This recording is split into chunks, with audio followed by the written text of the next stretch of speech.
আচ্ছা তোমরা কি কোনোদিন শুনেছো শাক দিয়েও বিরিয়ানি রান্না করা যায়? শোনোনি তো? আজকে আমি তোমাদেরকে এই শাক দিয়েই বিরিয়ানি রান্নার রেসিপি শেয়ার করব। হ্যাঁ ঠিকই ধরেছো, আমি কানাডা স্টাইলে চিকেন বিরিয়ানি রান্নার রেসিপির কথাই বলছি। আসলে আজকে সন্ধ্যাবেলায় সান্দিয়াদের বাড়িতে অনেক গেস্ট আসবে, তাই রাত্রেবেলায় বিরিয়ানি রান্নার প্রস্তুতি চলছিল।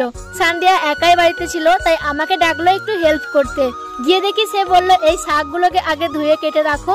আমি তো অবাক, বললাম বিরিয়ানিতে আবার শাক? সে হেসে বললো হ্যাঁ, বিরিয়ানিতে শাক দিলে অনেক টেস্টি হয়। আমি হেসে বললাম আমাদের তো বিরিয়ানিতে শুধু আলু থাকে, আমরা বাঙালিরা আলু ছাড়া কিছু ভাবিই না। সে আবার বললো হ্যাঁ, কিন্তু এখানে আমরা ধনিয়া পাতা, পুদিনা পাতা, কারি পাতা সবকিছুই দিই। তো যাই হোক, আমি এখানে শাকগুলোকে কেটে বেছে রেখে দিলাম। এদিকে সান্দিয়া বিরিয়ানির জন্য মশলাটা তৈরি করছিল। ধনিয়া পাতা, পুদিনা পাতা, কারি পাতা সব একসাথে মিক্সার পেস্ট বানিয়ে রেখেছিল, আর একটু শাক আলাদা করে রেখে দিল পরে বিরিয়ানির মধ্যে দেবে বলে। যাই হোক, চলো এবার বিরিয়ানি রান্নার মূল রেসিপিতে যাওয়া যাক। প্রথমে না আমি একটু ভিডিও করতে পারিনি। যাই হোক, প্রথমে কড়াইয়ে কিন্তু তেল দিয়ে পেঁয়াজ, আদা রসুন পেস্ট আর সেই শাকের পেস্টটা দিয়ে ভাজা শুরু করলো। সাথে ওই শুকনো মশলাগুলো দিয়ে দিয়েছিল, আর আমি এদিকে টমেটো গুলোকে কেটে কেটে দিয়ে দিয়েছিলাম। আর তারপরে শাকের সেই অল্প অংশগুলো রেখে দিয়েছিল, তো সেগুলোই আবার দিয়ে কষানো শুরু হলো। তারপর দিল মেরিনেট করা চিকেনের পিসগুলো, এগুলোকেও ভালো করে কষিয়ে নিল। তারপর এদিকে দেখি সান্দিয়া একটা ছুরি গরম করে এই বিরিয়ানি রান্নার হাঁড়ির মধ্যেই বুলিয়ে দিচ্ছে। আমি তো অবাক, জিজ্ঞেস করলাম এটা আবার কেন?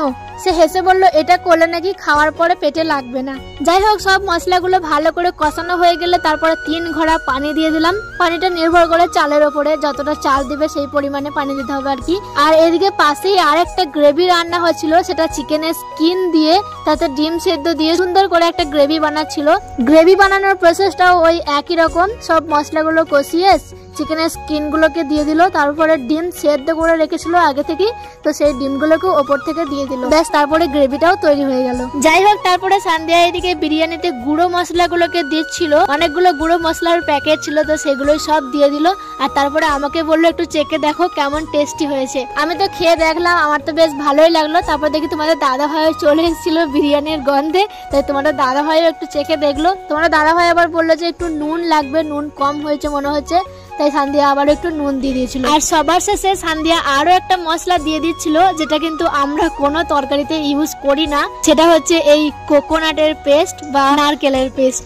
এটা দেওয়ার পরই আগে থেকে ভিজিয়ে রাখা বিরিয়ানির চালগুলোকে সান্দিয়া এখানে দিয়ে দিল। কয়েক মিনিট আগে সান্দিয়া এই চালগুলোকে ভিজিয়ে রেখেছিল, কিন্তু সেটা আমি আর দেখি নাই, তাই ভিডিও করি নাই। যাই হোক, এভাবেই কমপ্লিট হয়ে গেল কিন্তু বিরিয়ানির রেসিপি। এবার শুধু দমে দিয়ে দিলেই পুরো বিরিয়ানি কমপ্লিট।